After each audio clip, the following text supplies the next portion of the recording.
안녕하세요. 저는 부산에서 살고 있고 올해 39살이 된 남자입니다. 남들에겐 평생 한 번 있을까 말까한 일들을 최근 몇 년 사이에 다 겪다 보니 제 스스로는 많이 성장했다고 생각했습니다. 하지만 또 다시 처제로 인해 저는 너무 큰 고민이 생겨버리고 말았고, 저는 도대체 어떻게 이 막장 같은 상황을 벗어나야 할지 다양한 분들의 의견을 묻고 싶습니다. 우선 저는 7년 전에 결혼을 해서 제 아내와 풍족하지는 않지만 그래도 다툼 없이 행복한 삶을 잘 지내고 있었습니다. 제 아내는 어디 하나 나무랄 게 없는 너무나도 착한 심성의 여자였었죠. 처음 만나게 된 건 제가 처음으로 봉사활동을 나가서 보게 되었습니다. 그때는 제 인생에 대한 회의감이 들었었고 자존감이 너무 낮아져서 많은 사람들을 만나서 저를 고치고 싶었습니다. 그리고 어려운 환경에 있는 사람들을 돕고 하다 보면 제 인생이 더 나아지지 않을까 하는 마음으로 용기를 내서 봉사활동을 나가게 되었습니다. 그렇게 봉사활동 장소에 도착을 했고 저는 사랑에 빠져버렸습니다.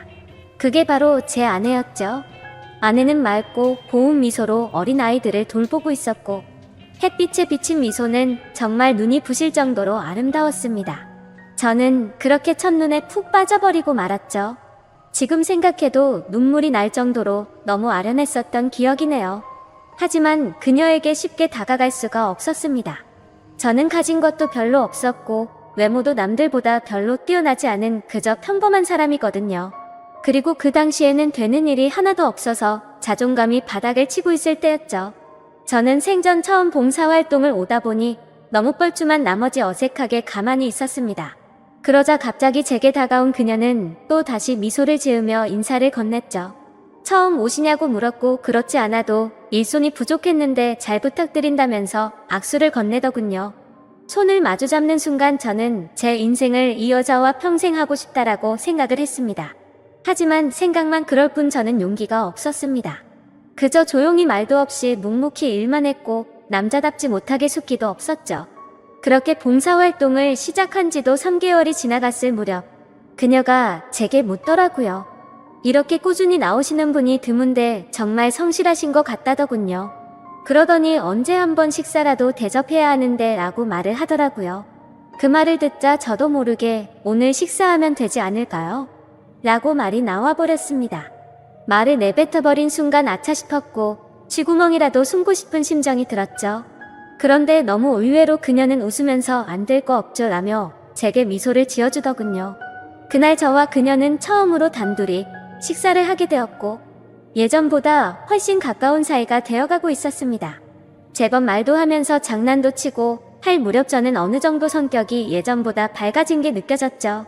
그래서 다시 일자리를 알아봐야 하겠다 싶었고 운이 좋게도 금방 취직이 되었습니다.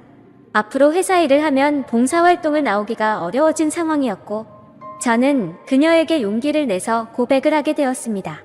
이곳에서 처음 만나게 되는 순간부터 좋아하게 되었다며 이곳에 있는 동안 너무 행복했었고 앞으로도 행복하고 싶다고 말했죠.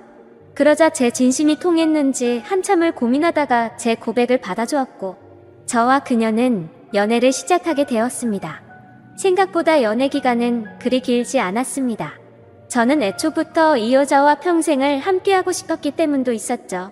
만난 지 1년이 되는 날 저는 평생을 함께 지내자고 프러포즈를 했고 처음 제 고백을 받아주었을 때처럼 그녀는 제 프러포즈를 받아주었습니다. 너무 행복했고 고마웠습니다. 저는 어릴 때 아버지를 떠나 보내게 되어서 홀어머니 밑에서 자랐습니다. 그래서 집안이 남들보다도 훨씬 좋지 않은 형편이었고 저 또한 그저 그런 평범한 회사에 다니고 있었기에 사실 많이 망설였습니다. 하지만 제 이기적인 마음이 앞서서 결혼을 하자고 했는데 제 형편을 잘 아는 그녀였지만 제 프러포즈를 흔쾌히 받아주었죠. 어떻게 이렇게 착한 여자가 세상에 또 있을까 싶었고 너무 놓치고 싶지 않았습니다. 그날 이후로 저희는 결혼 준비를 하는 과정에서 아내의 친정을 찾아 뵙게 됐습니다. 장인어른과 장모님은 아내처럼 너무나도 착하시고 훌륭한 분이셨습니다. 장인어른은 사업을 하고 계셨고 제 이야기를 들었다고 하시더라고요. 어릴 때부터 아버지를 잃어서 그동안 아들로서 참 고생이 많았겠다며 당장 살 곳이나 이런 건 걱정 말고 행복하게 살아만 달라고 말씀하시는데 너무 감사해서 눈물이 날 뻔했습니다. 그런데 유독 집안에 돌연변이는 늘 있다고 하듯 아내의 친정에도 그런 사람이 존재하더군요. 제 아내는 저보다 5살이 어렸고 아내의 동생은 저보다 10살이 어렸습니다. 그 당시 20대 초반이었는데 아내와는 다른 분위기에 엄청난 미인상이더라고요. 알고 보니 어릴 때부터 외모가 출중해서 연예인 스카웃도 많이 받아봤고 미인 대회까지 나가서 입상을 할 정도로 훌륭한 미모였죠. 하지만 예쁜 미모와 달리 성격은 정말 좋지가 않았습니다. 제가 있는데도 들리라고 말하는 건지 장모님에게 말하더군요. 왜 저렇게 나이도 많고 능력도 없는 사람이랑 결혼하지? 집안도 좋은 것도 아니고 도대체 이해가 안 되네 라며 하는데 장모님은 조용히 하라고 하는 모습까지 다 보였었죠. 그 착한 아내도 동생과는 별로 친하지가 않다고 하더군요.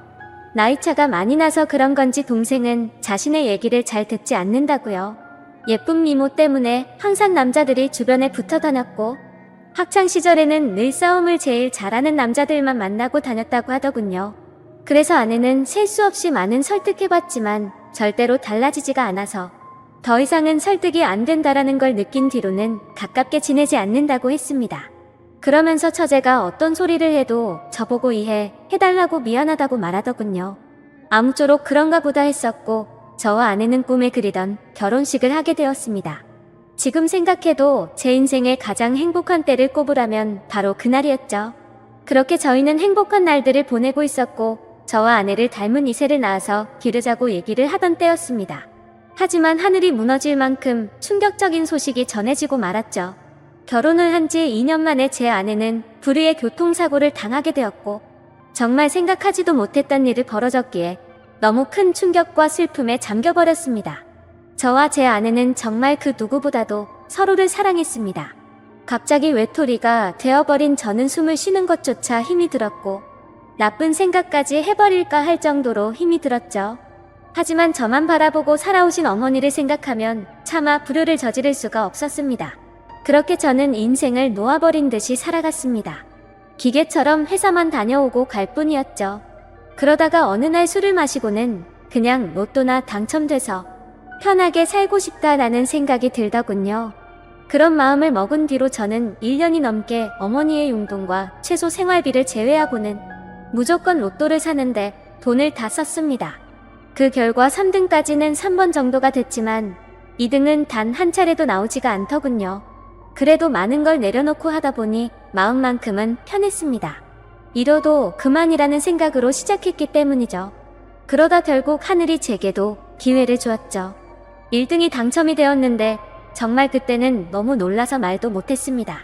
솔직히 당첨금을 받으러 가는 날까지 잠도 한숨 제대로 못 잤고 매일같이 꿈을 꾸는데 당첨이 안 된 것부터 시작해서 로또가 망했다는 뉴스까지 나오고 별의별 꿈을 다 꿨었죠. 아무튼 그런 걱정들은 무의미했고 결국 당첨금을 받게 되었죠. 세금을 다 떼고 보니 실수령액은 10억 5천만 원이라는 큰 돈을 얻게 되었습니다.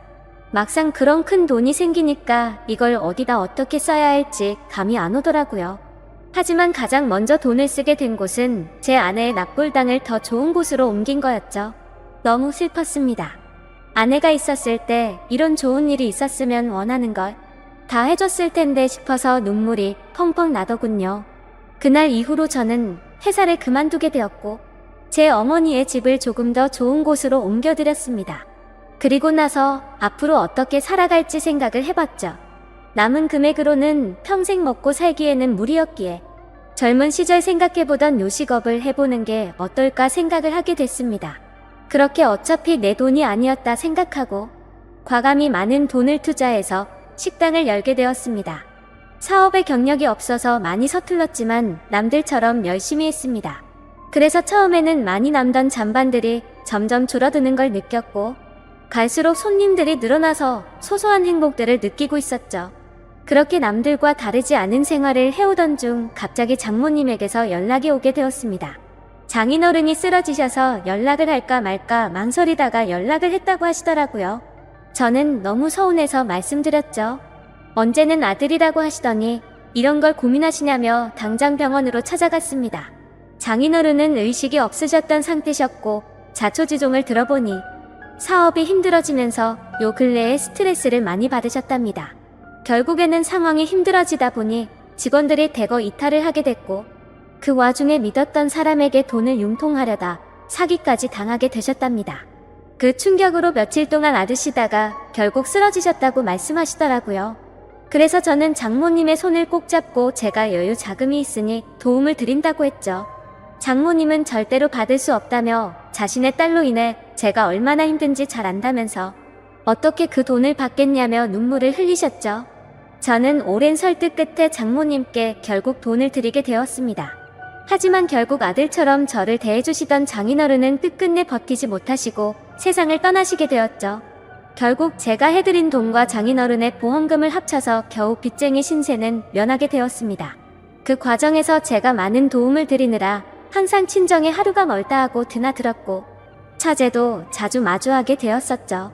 그러다 어느 날 처제가 너무 힘들다면서 술 한잔 사주시면 안 되냐고 제게 묻더군요. 그래서 어려울 거 없는 부탁이었기에 처제와 저는 둘이서 술을 마시게 되었습니다. 한창 술을 마시다 술이 조금 취하니까 처제는 아내 얘기를 꺼내더군요.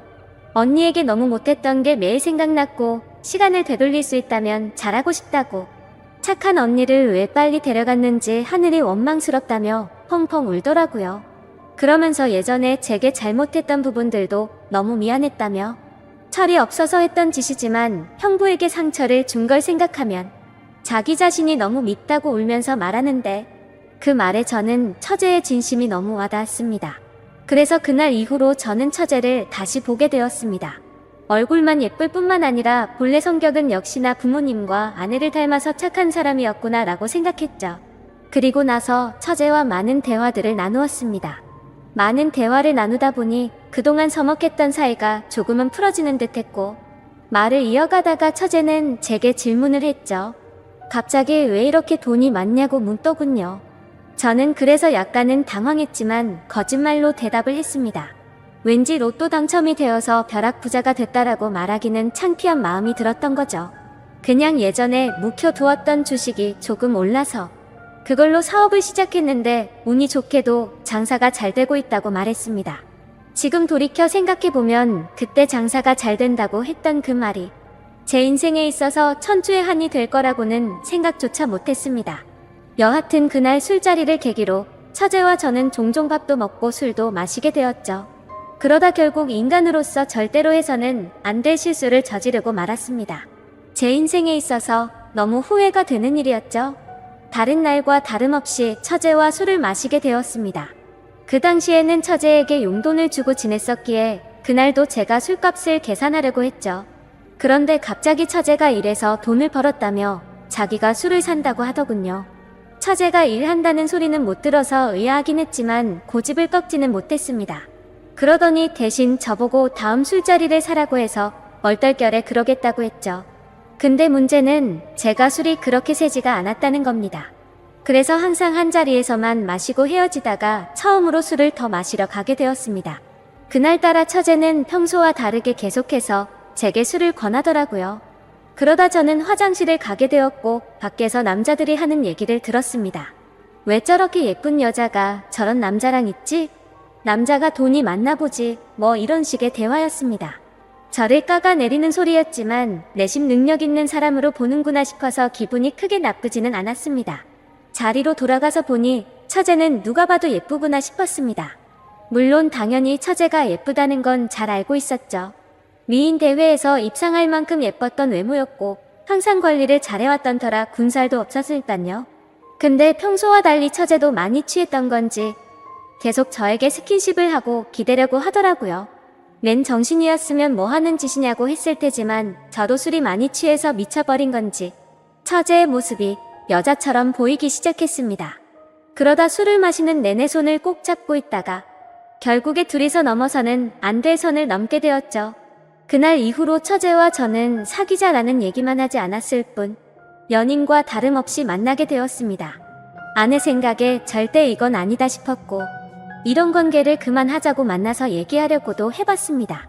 하지만 막상 만나면 너무 예쁜 미모에 홀려서 똑같은 실수를 하게 되었죠. 그런 관계를 오랫동안 이어오다 보니 너무 자연스러운 만남은 그 누구도 모르게 몰래 계속 만나왔습니다. 그러다가 결국 생각하지도 못한 일이 터졌습니다. 평생 겪지 못해본 유례 없던 전염병이 돌기 시작하게 되었던 거죠. 항상 많은 수익을 유지해주었던 저희 식당도 너무 큰 위기가 생겨버렸습니다.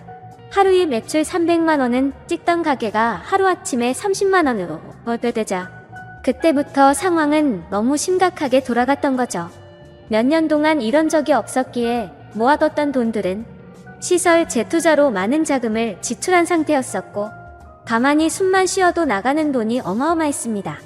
결국에는 어떻게든 버티려고 발버둥을 쳐봤지만 도저히 끝날 줄 모르는 상황에 모든 걸 포기하게 되었죠. 그동안 모든 정성을 쏟아부었던 가게를 폐업 처리를 하는데 정말 한숨만 나오고 너무 슬펐습니다. 말 그대로 저는 한마디로 알거지가 되어버렸습니다. 하지만 그런 아픈 마음을 위로해주는 사람은 단 한 명도 없었죠. 연인이라고 생각했던 처제는 제가 폐업 처리를 하자 급격하게 변해버렸습니다. 사실 그 이전에 힘들 때부터도 많이 달라진 걸 느끼긴 했었습니다. 한 달에 한 번 볼까 말까 할 정도로 약속을 계속 미루더라고요. 그러면서 급하게 돈이 필요하다며 저를 못 살게 굴었죠. 지금 상황 힘든 거 잘 알지 않냐고 해도 짜증을 내면서 결국에는 항상 받아갈 정도였습니다. 폐업 신고를 하고 난 뒤 저는 앞으로 다시 열심히 하면 잘 될 거라고 처제의 손을 잡았습니다. 처제는 일단 자신에게 있는 돈 전부를 맡겨두라고 하더군요. 사업하는 사람을 못 믿겠다면서 어떻게든 우리가 만나려면 돈이 있어야 하지 않겠냐고 하더라고요. 그나마 가지고 있는 거라고는 집에 잡혀있는 전세자금 5천만 원이 다였죠. 그래서 저는 월세로 옮겨가기 위해 그 돈을 받게 되었고 곧장 처제에게 다 보내게 됐습니다. 그런데 입금했다라고 문자를 한 이후로 단 한 통의 답장도 전화도 없더라고요. 그렇게 몇 주가 흘렀고 저는 배신감에 치를 떨면서 도저히 이렇게는 못 넘어간다 싶어서 처제가 살고 있는 오피스텔 앞에서 한참을 기다렸습니다. 그날 자정이 다 되어서야 처제는 어떤 건장한 남자와 팔짱을 끼고 나타나더군요. 정말 순간적으로 눈이 돌아갔습니다. 그 남자와 맞붙어서 절대로 이길 자신이 없었지만 제 눈에는 이미 그런 게 보이지 않았고 욕을 하면서 뛰쳐나갔죠. 처제는 깜짝 놀라더니 왜 여길 찾아왔냐고 하더라고요. 그래서 저는 내 돈 찾으러 왔지 왜 연락을 안 받냐고 소리를 질러댔습니다. 그러자 처제는 가짠다는 듯이 제 눈을 똑바로 쳐다보면서 욕을 내뱉더군요. 내가 너한테 그동안 당해온 게 있어서 위로금 차원으로 생각하고 받은 건데 뭐가 문제냐면서 감옥에 안 보낸 걸 감사하게 생각하라고 말하더군요. 정말 망치로 머리를 맞은 기분이었습니다. 처제도 저와 같은 마음인 줄 알았는데 그게 아니었던 거죠. 그저 저는 돈을 주는 기계처럼 생각했던 거였습니다. 저는 순간 너무 분노가 치밀어 올라서 달려들려고 하는데 그 건장한 남자가 제 멱살을 잡더라고요. 내가 네 처제 되는 여자 남자친구인데 무슨 헛소리를 짓거리냐고 하더군요. 인간 같지도 않은 짓 해놓고 무슨 염치로 여길 오냐면서 마음 같아서는 묵사발 내주고 싶은데 지금 사고치면 안 돼서 겨우 참는 거라고 말하더군요. 그러고는 저를 밀쳐버리고는 처제의 집으로 둘이 같이 들어갔습니다. 그냥 누가 봐도 그 남자는 건달이었습니다. 온몸에 문신이 가득했고 사고를 치면 안 된다고 하는 걸 봐서 느낌이 왔죠. 심지어 그런 모습을 보니까 그 남자와 짜고서 제게 돈을 뜯어낸 게 아닌가라는 생각이 들었습니다. 하지만 인간 같지도 않다라는 말은 틀린 말은 아니었죠. 그때 그 말을 듣는데 정신이 번쩍 들었습니다. 그토록 사랑했던 아내를 떠나보내고 감히 처제와 연인으로 지냈다니 저는 차마 할 말이 없습니다. 그렇지만 그럼에도 불구하고 저는 지금 당장 제 모든 재산을 잃어버렸기에 어떻게 해야 할지 도저히 모르겠네요. 그 5천만 원으로 어떻게든 재기해보려고 했던 사업 미천이었는데 너무 절망적일 뿐입니다. 이런 경우에 법적으로 제가 다시 그 돈을 받아낼 방법은 전혀 없을까요?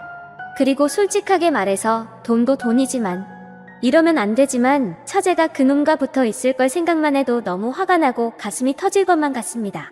한심한 질문이지만 제가 어떻게 하는 게 좋을지 많은 말씀 부탁드립니다. 감사합니다.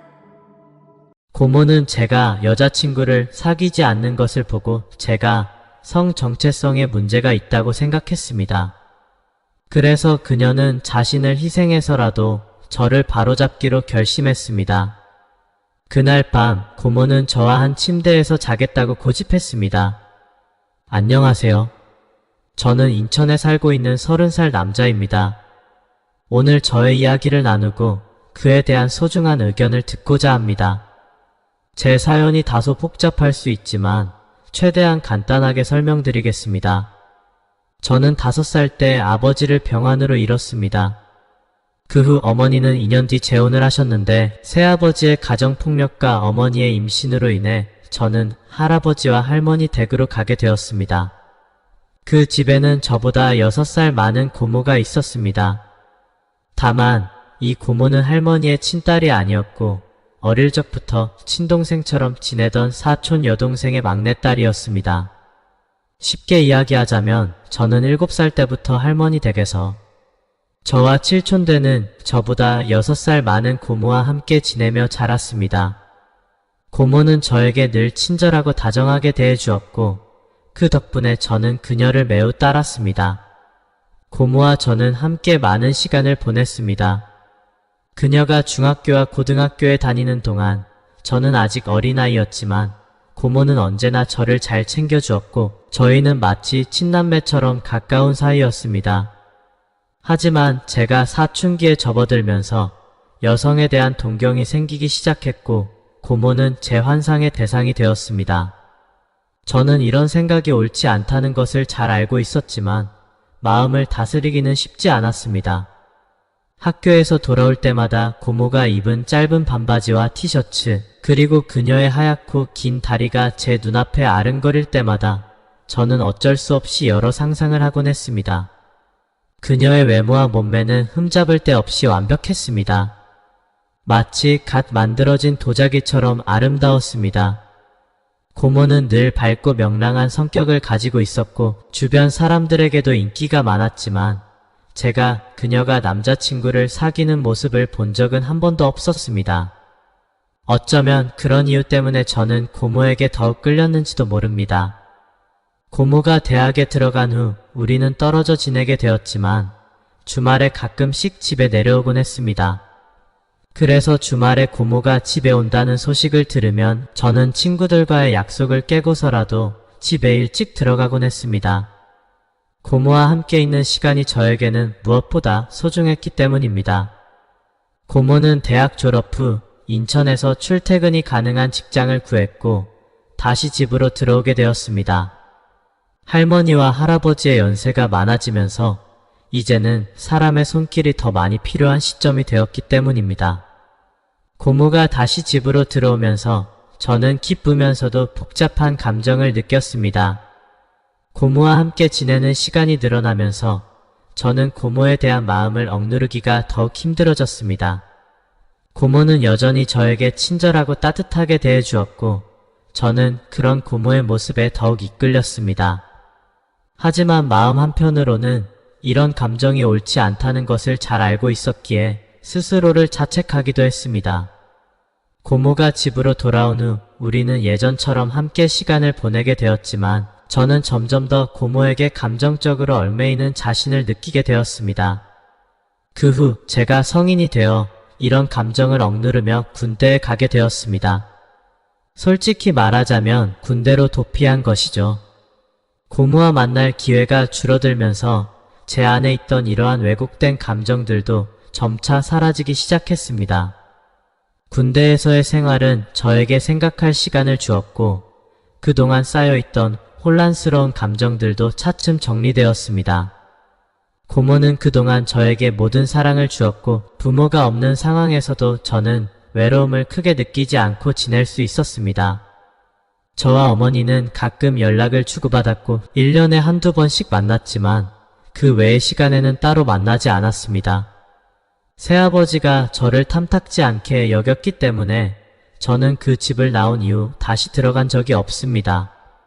제가 군대에 있을 때 할아버지가 별세하셨고 대학에서 공부하던 시기에는 할머니마저 세상을 떠나셨습니다. 그렇게 저는 정말로 고아가 되었지만 고모가 있어서 다행이라는 생각이 들었습니다. 고모는 저에게 가족 이상의 존재였고 저는 고모의 존재 덕분에 힘을 낼 수 있었습니다. 대학을 졸업한 후 저는 서울에서 취직을 하게 되었고 회사 근처의 낡은 빌라에 작은 방을 얻어 출퇴근을 시작했습니다. 이 이야기를 현실적인 대화로 다듬어 보겠습니다. 우리 사이의 관계는 어느 날 우연한 사건으로 인해 단순한 가족의 범주를 넘어설 뻔한 상황에 처하게 되었습니다. 그날은 제가 회사에 입사하고 처음으로 참석한 회식 자리였습니다. 원래 술을 잘 마시는 편이었지만 그날은 동료들과 친해지기 위해 평소보다 과하게 술을 마셨습니다. 결국 술에 취해 머리가 어지러워졌고 어떻게 집에 돌아왔는지조차 기억나지 않았습니다. 그런데 다음날 아침 눈을 떠보니 제 옆에 한 남자가 누워 있었습니다. 그의 얼굴을 자세히 보니 깜짝 놀랄 수밖에 없었습니다. 그 사람은 다름 아닌 제 동료이자 동갑 친구인 김진석이었습니다. 우리는 둘 다 속옷만 입고 있었고 그의 손이 제 몸 위에 올려져 있었습니다. 아마 어젯밤에 김진석이 나를 집에 데려다 준 것 같았습니다. 바로 그때 밖에서 문이 열리는 소리가 들려왔습니다. 순간 멍해진 저는 누가 우리 집 열쇠를 가지고 있을까 하는 생각이 머릿속을 스쳤습니다. 그리고 곧바로 침실 문이 열렸고 그곳에는 놀란 얼굴로 고모가 서 있었습니다. 이 집을 처음 구할 때 고모가 저와 함께 와서 첫 달 월세와 보증금을 내고 열쇠를 하나 가지고 있었기 때문에 가끔 고모가 들러서 집을 정리해주곤 했지만 머리가 깨질 듯 아팠던 저는 고모가 올 거라고는 전혀 예상하지 못했습니다. 고모는 놀란 눈으로 침대 위에 엉켜있는 우리를 바라보았습니다. 그 순간 저는 급히 김진석의 팔을 떨쳐내고 고모에게 인사를 건넸습니다. 고모 어떻게 오셨어요? 고모는 등을 돌리며 조용히 한마디 했습니다. 일어나서 옷부터 입어. 저는 고모의 말에 급히 옷을 입고 거실로 나갔습니다. 고모는 소파에 앉아 계셨고 저를 한번 쳐다본 후 다시 TV에 시선을 고정하셨습니다. 저는 마치 잘못을 저지른 아이처럼 조용히 고모 옆에 앉았습니다. 무슨 일이 일어났는지 전혀 기억이 나지 않아서 당황스럽기도 하고 아무 말도 할 수 없었습니다. 한참이 지나서야 고모가 천천히 입을 열었습니다. 저 사람 누구야? 저는 잠시 멈칫하다가 대답했습니다. 회사 동료예요. 제가 말을 채 끝내기도 전에 김진석이 옷을 제대로 입지 않은 채로 방에서 나왔습니다. 그는 멋쩍은 표정으로 저를 보며 말을 걸었습니다. 정열아, 어제. 저는 곧바로 고모를 바라보았습니다. 고모는 여전히 TV를 응시하며 아무런 표정도 짓지 않았습니다. 저는 불편한 마음에 김진석에게 재빨리 눈짓을 하며 상황을 정리하려 했습니다. 진석아, 일단 나가자. 내가 데려다 줄게. 김진석을 데려다 준 후 다시 집으로 돌아왔습니다. 고모는 여전히 소파에 앉아 TV를 보고 있었습니다. 저는 고모 옆에 조심스럽게 앉으며 말을 건넸습니다. 고모 아직 식사 안 하셨죠? 우리 내려가서 뭐라도 먹어요. 고모는 말없이 일어나 저를 따라 내려갔지만 여전히 마음이 편치 않아 보였습니다. 저는 고모가 김진석과 함께 있는 것을 보고 혹시 오해를 하셨을까 걱정되었습니다. 그래서 고모에게 말했습니다. 고모, 어제 회사 회식이 있었는데 제가 너무 취해서 진석이가 저를 집에 데려다 준 거예요. 별일 없었으니까 너무 걱정하지 마세요. 고모는 한숨을 내쉬며 저를 한번 쳐다보았고 그제서야 조금 미소를 지었습니다. 그 미소를 보고 저는 비로소 마음이 놓였습니다. 식당에서 음식을 주문한 후 참지 못하고 물었습니다. 그런데 고모, 이번에 오신 건 무슨 일 때문이에요? 고모는 미소를 지으며 대답했습니다. 원래는 그냥 내가 어떻게 지내는지 보러 왔는데 지금은 생각이 좀 바뀌었어. 너희 집에서 한동안 지내야겠어. 저는 깜짝 놀라며 입을 벌렸습니다. 고모는 살짝 웃으며 말했습니다. 왜, 내가 오면 안 돼? 저는 급히 고개를 저으며 대답했습니다. 아니요, 절대 그런 거 아니에요. 다만 방에 침대가 하나밖에 없어서요. 고모는 웃으며 대꾸했습니다. 뭐가 문제야? 우리 예전에 한 침대에서 잔 적 있잖아. 내가 괜찮다는데 내가 뭐가 걱정이야? 그 순간 저는 고모와의 관계가 단순한 가족 이상의 감정으로 발전할 가능성을 실감하게 되었고 혼란스러운 마음을 감출 수 없었습니다. 고모의 말에 저는 순간 당황해서 아무 말도 하지 못했습니다. 주위를 둘러보며 혹시 누가 듣지 않았을까 신경이 쓰였지만 고모는 전혀 신경 쓰지 않는 듯 했습니다. 식사를 마친 후 집으로 돌아오자 고모는 곧바로 집 정리를 시작했습니다. 거실에서 침실까지 정리하는 동안 저는 도와드리려고 했지만 고모는 저를 막으며 혼자서 하겠다고 했습니다. 정리하는 과정에서 고모는 저를 몇 번 타박하기도 했지만 저는 별말 없이 조용히 받아들였습니다. 2달 동안 보지 못했던 고모는 여전히 몸매가 좋았고 연한 화장을 한 그녀는 연예인처럼 아름다웠습니다. 제가 고모에게 반해서 그렇게 보일 수도 있습니다. 특히 고모가 저를 등지고 허리를 굽혀 물건을 정리할 때 그 모습은 너무나 매력적이어서 눈을 떼기가 어려웠습니다. 고모는 어느새 제가 여자친구를 찾을 때 무의식적으로 기준이 되어버린 존재였습니다. 대학 시절 여러 여자를 만나 연애도 해보고 관계도 가져봤지만 결국 고모와 비교하게 되면서 그 관계들은 자연스레 끝이 나더군요. 무엇보다 고모처럼 완벽한 사람을 찾기란 쉽지 않았고 제 마음 한구석에는 늘 고모가 자리 잡고 있었습니다. 처음에는 어머니 없이 자라서 혹시 고모를 어머니의 대체자로 생각하고 있었나 싶었지만 그녀는 저보다 6살 많을 뿐이었기에 그 감정이 단순한 가족애는 아니라는 생각이 들었습니다. 하지만 지금은 그런 생각을 할 때가 아니었습니다. 저녁이 되면 어떻게 해야 할지 고민이 깊어졌습니다. 제가 임대한 집은 방 하나에 거실 겸 주방이 있는 작은 구조였고 여분의 침대도 없었습니다. 결국 제가 소파에서 자거나 아니면 고모와 같은 침대를 사용해야 하는 상황이었습니다. 고모는 아무렇지 않게 그런 제안을 했지만 제 마음은 여전히 불편했습니다. 어차피 피할 수 없는 상황이라면 받아들여야 한다는 생각이 들면서도 어떻게 해야 할지 몰라 고민이 깊어졌습니다. 고모와의 관계를 지키고 싶은 마음과 복잡한 감정이 얽히면서 혼란스러웠습니다. 저녁을 먹은 후 우리는 소파에 앉아 잠시 TV를 보았습니다. 그러다 고모가 일어나 화장실로 가서 씻기 시작했습니다.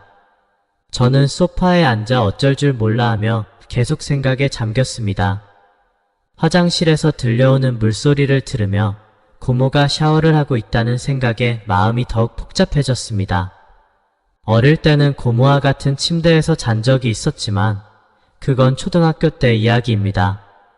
중학교에 들어가면서 혼자 방을 쓰기 시작했고 이제는 어른이 되어 직장 생활을 하고 있는 상황에서 고모와 같은 침대에서 자는 것은 상상하기 어려운 일이었습니다.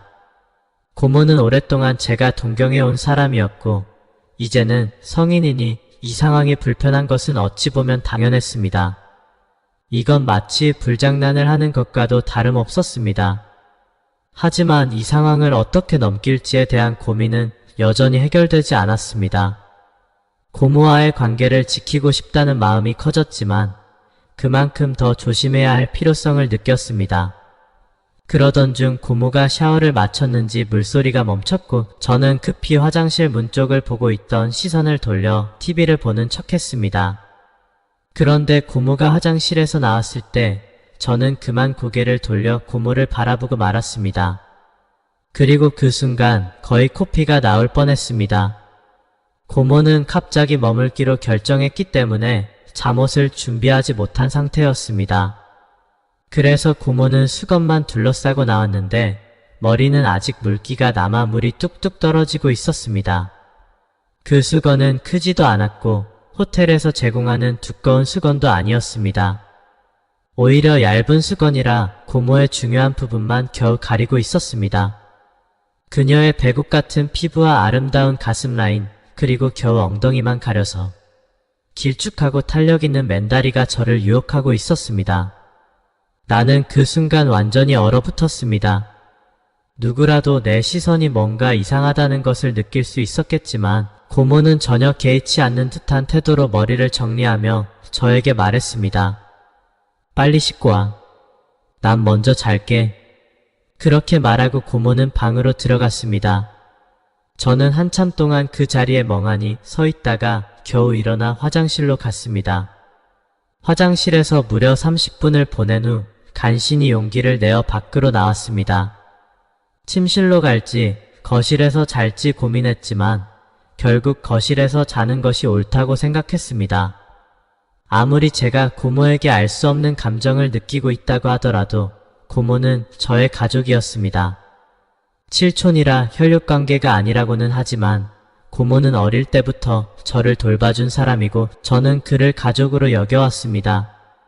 그런 마음속에 동경이 있다 해도 그 경계를 넘는 것은 옳지 않다고 생각했습니다. 그래서 저는 소파에 조용히 누워 잠을 청하려 했습니다. 다행히도 날씨가 더워 거실이 시원해서 오히려 잘 됐다 싶었습니다.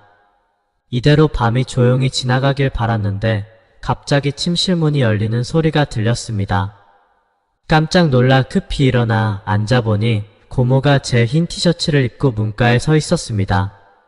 그 티셔츠는 너무 짧아 겨우 허벅지에 닿을 정도였습니다. 고모는 저를 바라보며 말했습니다. 왜 거기서 자?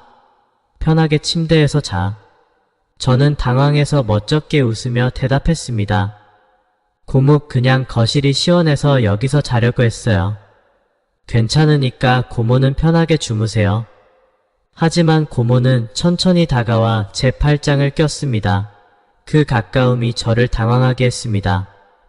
우리 정열이가 언제 이렇게 부끄러움을 타게 됐니? 나 때문에 널 거실에서 자게 할 순 없어. 그러면 난 내일 바로 떠날 거야. 저는 급히 손을 흔들며 말했습니다.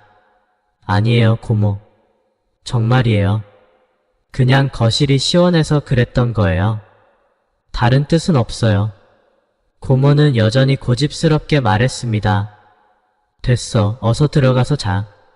우리 예전에도 한 침대에서 잔 적 많잖아. 그때랑 다를 게 뭐 있어?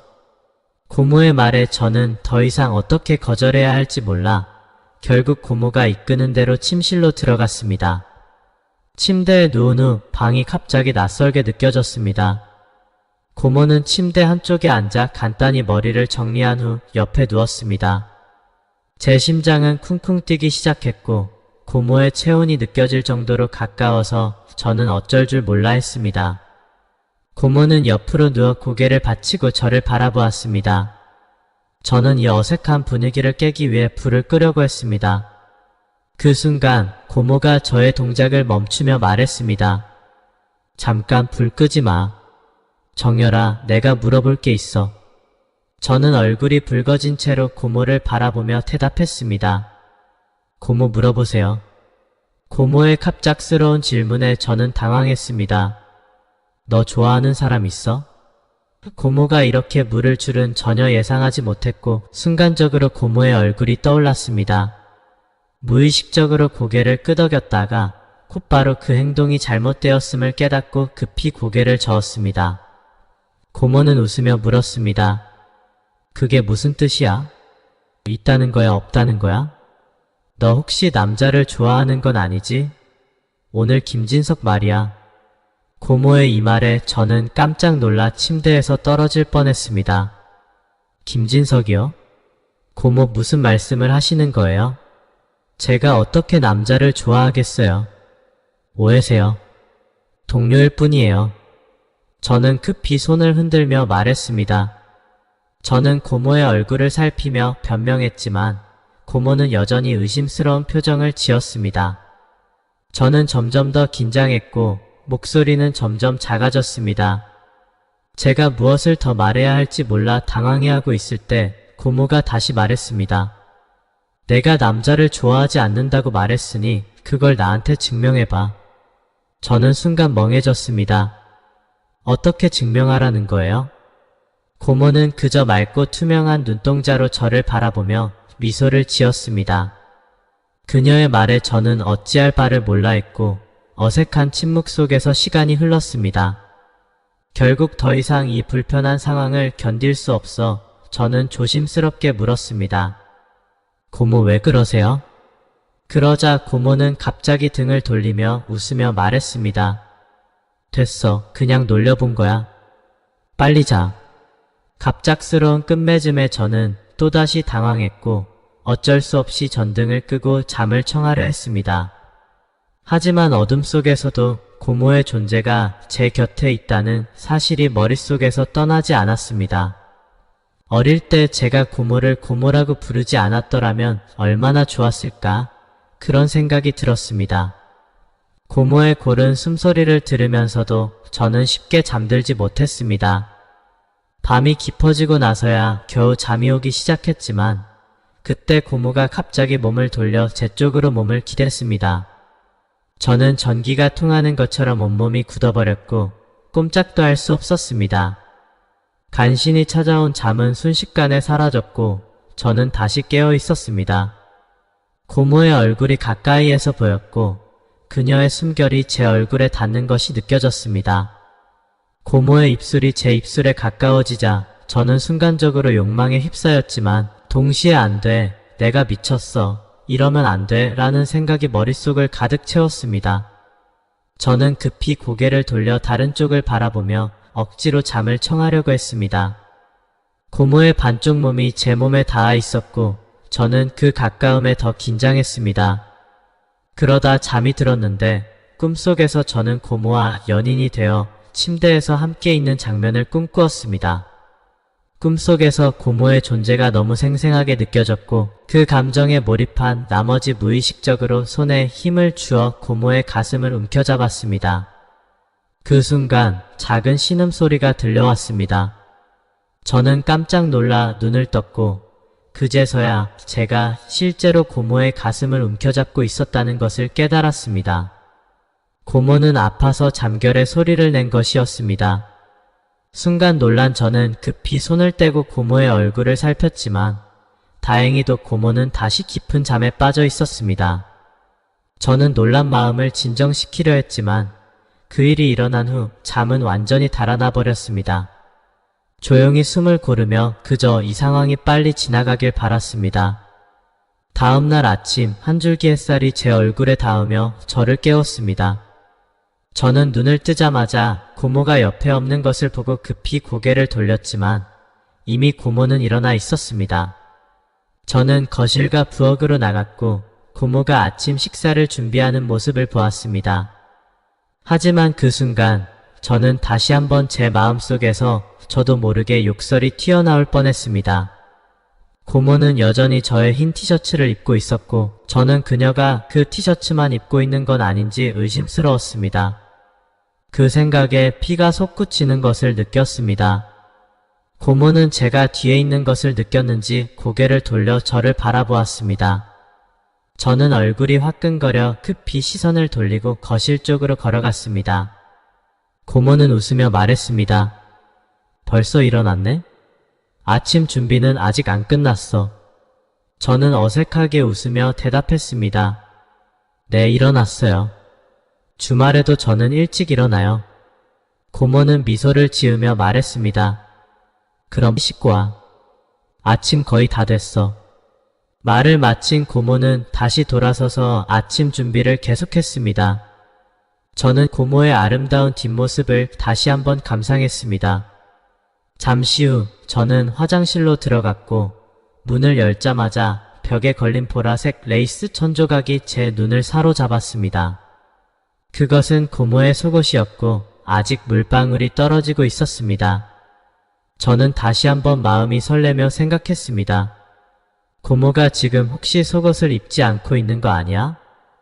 갑작스럽게 저의 집에 머물기로 한 거라 옷을 많이 챙겨오지 않았다는 것을 떠올리니 아마도 다른 속옷을 입을 수 없었을 거라는 생각이 들었습니다. 겨우 세수를 마치고 거실로 나가니 고모는 이미 식탁에 앉아 아침을 먹고 있었습니다.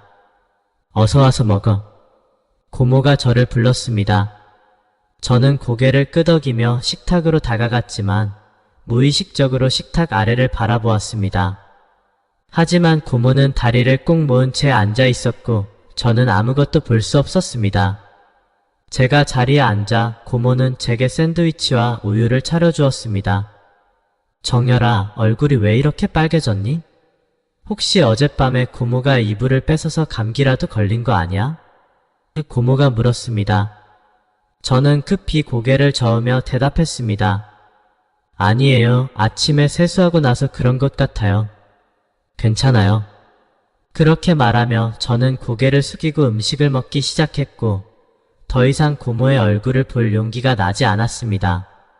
사실은 고모가 정말로 속옷을 입지 않은 상태일지도 모른다는 생각에 얼굴이 빨개진 것이었지만 그 사실을 고모에게 말할 수는 없었습니다. 아침 식사가 끝난 후 저는 방으로 돌아가려 했습니다. 솔직히 말해 티셔츠 아래의 모습을 한번 보고 싶다는 생각이 간절했지만 만약 정말로 보게 된다면 제가 가장 사랑하는 고모를 더럽히는 일이 될 것 같아 두려웠습니다. 그 순간 고모가 제게 말했습니다. 어디 가니? 나랑 같이 뭐 좀 사러 가자. 저는 어쩔 수 없이 고개를 끄덕이며 동의했습니다. 정리하는 동안에도 저는 고모를 몰래 훔쳐보지 않을 수 없었습니다. 특히 고모가 등을 돌려 식탁을 닦으려고 허리를 굽혔을 때 저는 순간적으로 멍해졌습니다. 제 예상이 맞았습니다. 고모는 정말로 제 하얀 티셔츠 하나만 입고 있었습니다. 저는 그 장면에서 눈을 떼려 했지만 도저히 그럴 수 없었습니다. 멍하니 그 모습을 바라보는 동안 고모는 금세 식탁을 닦고 일어섰습니다. 그리고 고모가 부엌으로 갔고 저는 아직도 방금 전에 충격에서 벗어나지 못했습니다. 고모가 돌아서서 제게 말을 걸 때까지도 저는 멍한 상태로 있었습니다. 나 옷 갈아입고 나올게. 고모가 말하며 침실로 들어갔고 잠시 후 어제 입고 온 옷으로 갈아입고 나와서는 저에게 말했습니다. 너도 옷 갈아입어. 저는 조금 난감했습니다. 고모, 우리 그냥 이렇게 나가는 거예요? 고모는 어리둥절한 표정을 하며 물었습니다. 그럼 왜 내 옷에 뭐 묻었니? 고모는 자신을 살펴보며 물었지만 저는 뭐라고 대답해야 할지 몰랐습니다. 옷에 문제가 있는 것이 아니라 고모가 짧은 치마를 입었고 그 안에 아무것도 입지 않은 것 같았기 때문에 걱정이 되었습니다. 하지만 그런 말을 직접 고모에게 할 수는 없었기에 결국 저는 옷을 갈아입고 고모와 함께 외출하기로 했습니다. 우리는 택시를 호출하여 쇼핑몰로 향했고 뒷좌석에 앉은 고모는 다리를 꼭 모으고 앉아 있었습니다. 아마도 자신의 치마 아래 풍경이 기사님 백미러에 잡힐까봐 걱정했을 것입니다. 차에서 내린 후 고모는 제 팔짱을 끼고 쇼핑몰 안으로 들어갔습니다. 솔직히 말해 우리가 함께 걸을 때 아무도 고모가 제 보호자라고 생각하지 않을 것입니다. 모든 사람들이 부러움과 질투의 눈빛으로 우리를 바라보고 있었습니다. 그런데 주변 사람들의 시선을 의식하면서 저는 뭔가 이상한 느낌을 받기 시작했습니다. 우리가 쇼핑몰에 들어서자마자 한 남자가 우리를 5m 안쪽에서 계속 따라다니고 있었던 것입니다. 처음에는 우연의 일치라고 생각했지만 화장실에서 나왔을 때 저는 충격적인 장면을 목격했습니다. 고모는 한 커피 가게 앞에서 주문을 하고 있었고 그 남자는 천천히 고모에게 다가가고 있었습니다. 그는 손에 휴대폰을 들고 있었고 고모의 치마 밑으로 카메라를 가져가려는 순간이었습니다. 저는 그제야 그 남자가 몰래 사진을 찍으려는 변태라는 것을 알아챘습니다.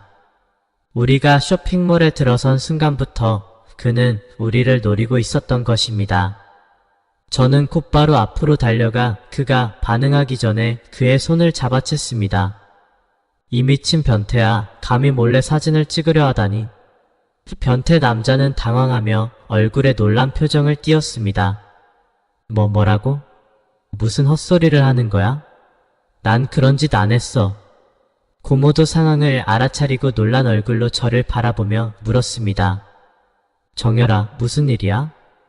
저는 대답하지 않고 변태 남자의 손에서 휴대폰을 빼앗았습니다. 그는 휴대폰을 되찾으려 했지만 저는 그의 배를 발로 차 그를 바닥에 눕혀버렸습니다.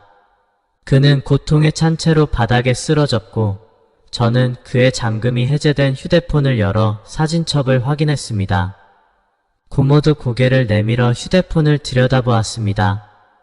첫 번째 사진을 보자마자 고모는 놀라서 비명을 질렀습니다. 그 사진에는 고모의 치마 밑을 찍은 모습이 담겨 있었습니다. 저는 고모를 바라보았고 고모는 얼굴이 새빨개졌습니다. 그때 주변에 있던 사람들이 소리를 듣고 구경꾼들이 몰려들기 시작했습니다. 저는 재빨리 고모의 사진을 완전히 삭제한 후 사진첩을 한 번 더 확인했습니다. 이 녀석의 사진첩에는 여성들의 치마 속을 찍은 사진이 수십 장 있었습니다.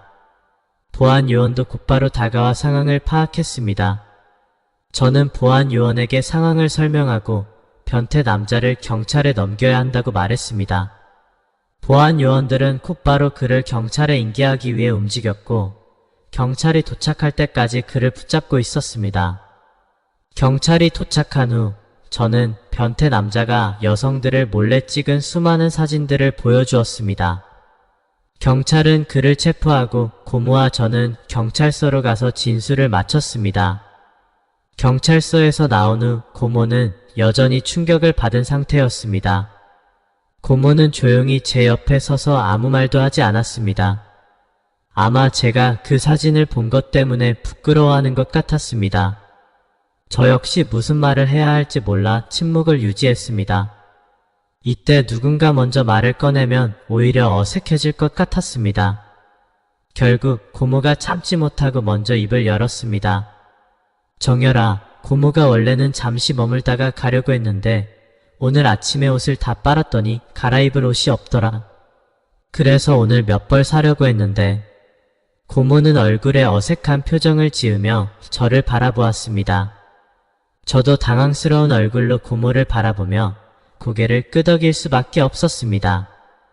드디어 한 속옷 가게에 도착하자 고모는 가게 안으로 들어갔고 저는 마치 해방된 것처럼 깊게 숨을 내쉬었습니다.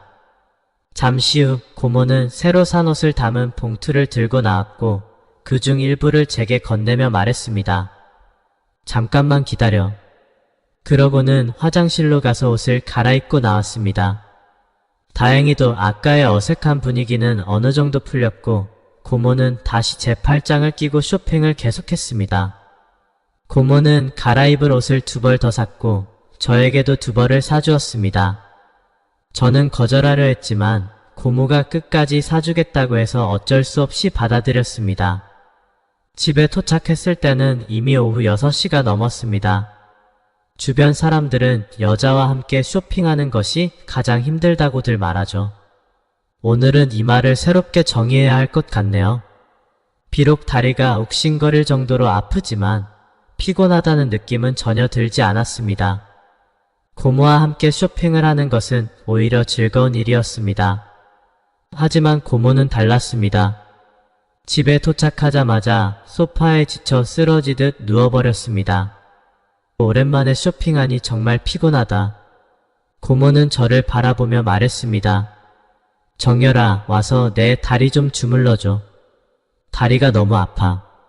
제가 대답하기도 전에 고모는 이미 소파에 엎드려 2팔을 베개 삼아 머리를 얹고 눈을 감으며 다리를 제 무릎 위로 올렸습니다. 저는 당황해서 어떻게 해야 할지 몰랐습니다. 고모는 기다리다 지친 듯 다시 저를 쳐다보며 말했습니다. 뭐해? 다리 좀 주물러줘. 할 수 없이 저는 떨리는 손으로 고모의 종아리를 살짝 잡고 부드럽게 마사지하기 시작했습니다.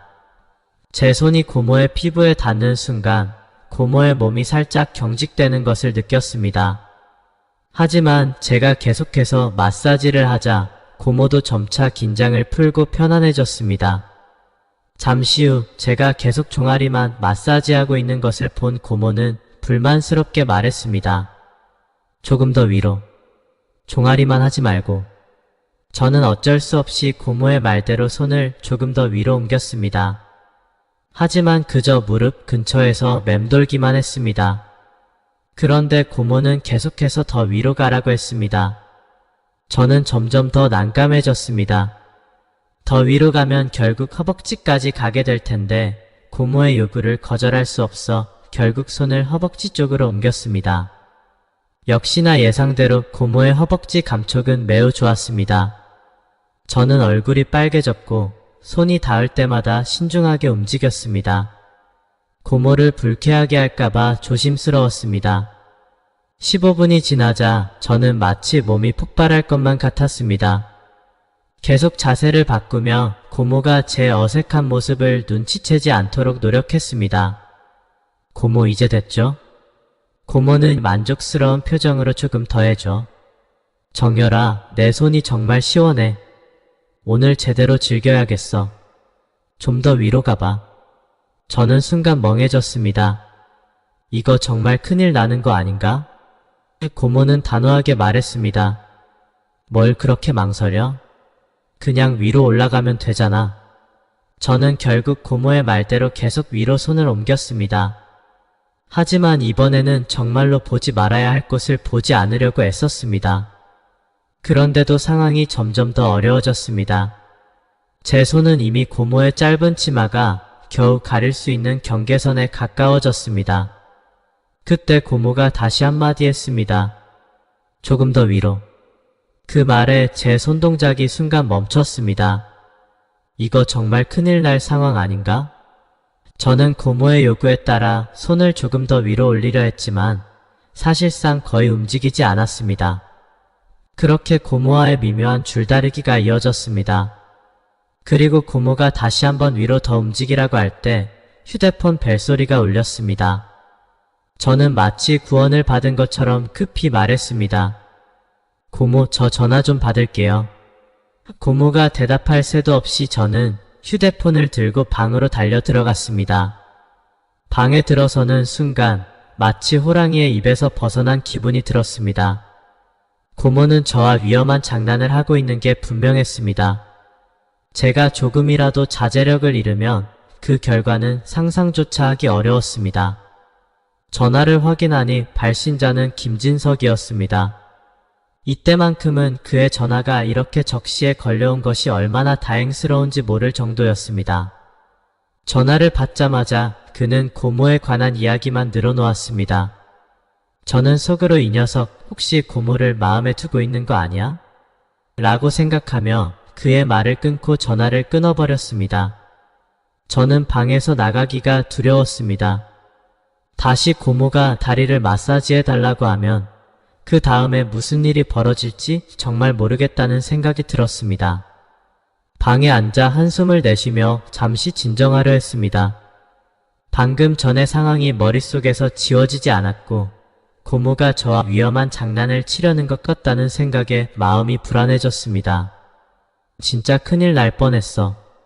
저는 속으로 생각하며 고모의 행동이 단순한 장난이기를 바라며 마음을 진정시켰습니다. 하지만 고모와의 관계가 점점 더 이상해지고 있다는 느낌을 지울 수 없었습니다. 그날 이후 저와 고모 사이에는 뭔가 미묘한 변화가 생긴 것 같았습니다. 우리는 여전히 같은 침대에서 잤지만 아무 일도 일어나지 않았습니다. 다만 아침에 깨어나면 고모가 제 팔에 얽혀있는 경우가 잦아졌습니다. 아마도 그녀의 잠버릇일 뿐이겠지만 고모는 처음에는 제 티셔츠를 잠옷으로 입었지만 점점 더 과감해져서 나중에는 속옷만 입고 잠자리에 들곤 했습니다. 그리고 샤워를 마치고는 그냥 수건만 두른 채로 침실로 들어와 당당히 누웠습니다. 집에서도 거의 옷을 입지 않고 지내는 일이 많아졌습니다. 고모의 이런 매혹적인 모습을 보면서 저는 자주 속이 타는 것 같았습니다. 저는 마음속으로 끊임없이 고모는 어른이고 경계를 넘으면 안 돼. 라고 스스로를 다독였습니다. 그러던 어느 날, 한 달이 지나서야 우리 사이의 관계는 결국 완전히 변화하게 되었습니다. 고모의 고등학교 동창들이 모이자고 요청해 왔습니다. 고모가 여러 번 저와 같이 갔으면 했지만 저는 끝내 거절했습니다. 시간이 흘러 밤 12시가 되었고 비록 이 시간이야말로 밤의 생활이 시작되는 시점이지만 저는 고모가 걱정되기 시작했습니다. 막 고모에게 전화를 걸려고 했을 때 휴대폰이 울렸습니다. 전화를 받았지만 들려온 목소리는 고모가 아니었습니다. 모르는 여자의 목소리였습니다. 정열이니? 저는 급히 대답했습니다. 네, 맞아요. 누구시죠? 저는 아영이의 친구예요. 아영이가 술에 많이 취했는데 와서 데려가 줄 수 있을까요? 저는 급히 주소를 물어본 후 서둘러 그녀가 말한 곳으로 향했습니다. 그곳은 한 번화한 골목의 노래방이었습니다.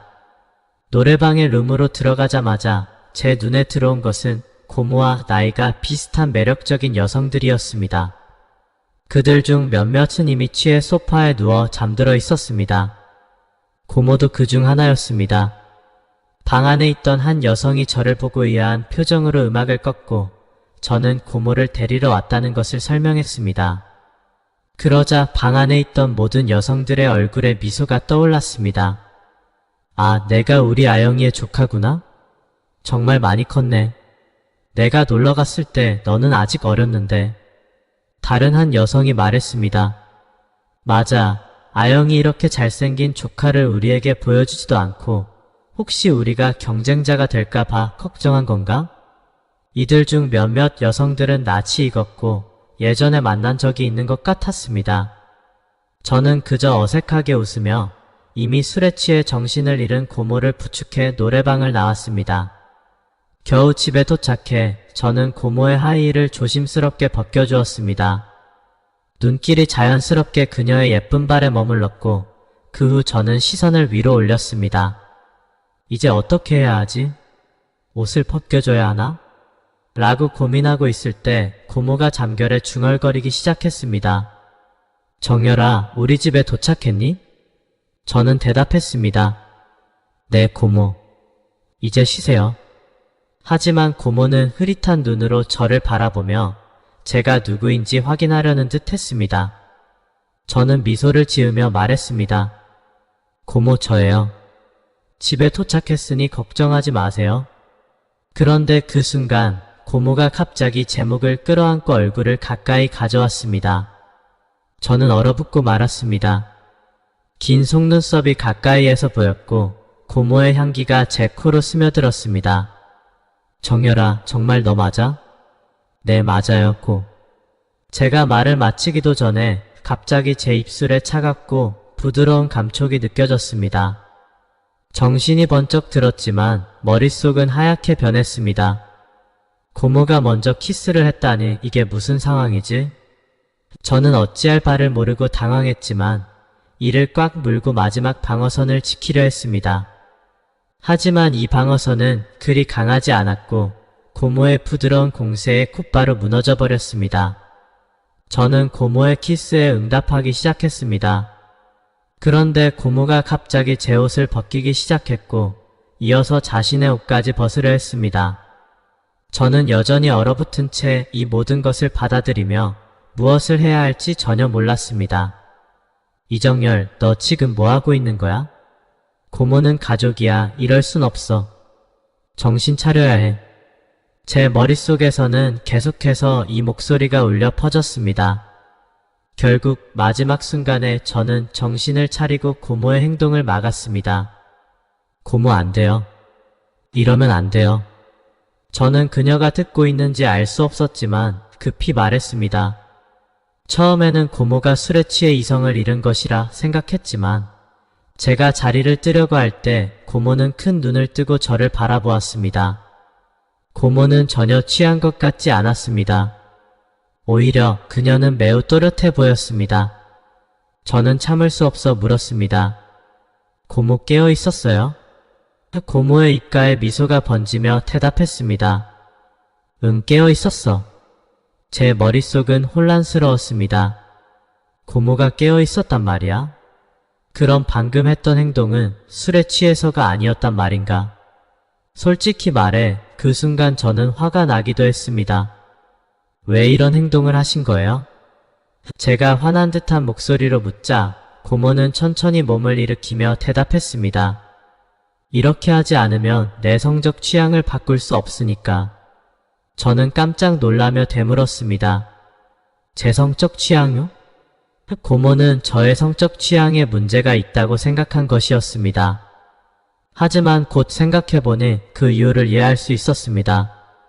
고모가 갑작스럽게 저와 함께 지내기로 한 이유가 제가 김진석과 함께 있는 모습을 보고 오해했기 때문이라는 사실을 알게 되었습니다.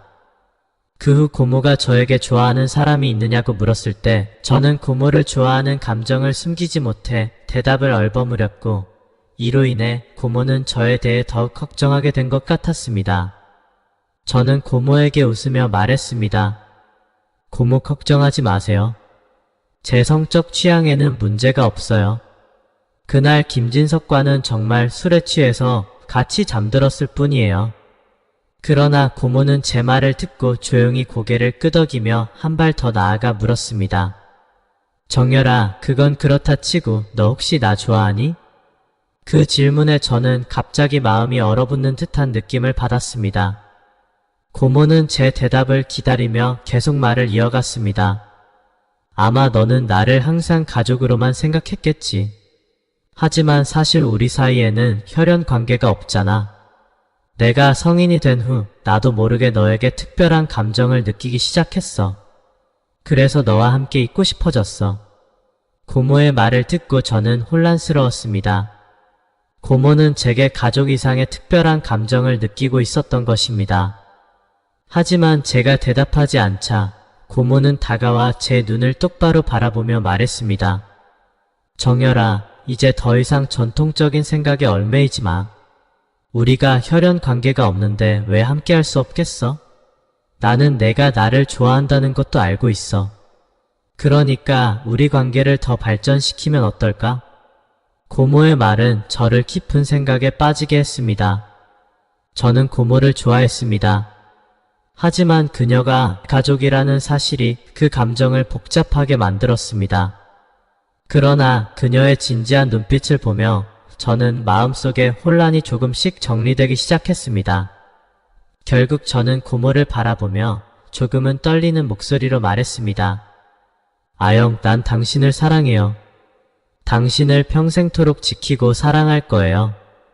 고모는 제 말을 듣고 잠시 놀란 듯 하다가 이내 미소를 지으며 제 팔을 더욱 세게 끌어안았습니다. 정말 고마워, 정열아. 내가 그 말을 해주길 몇 년이나 기다렸어.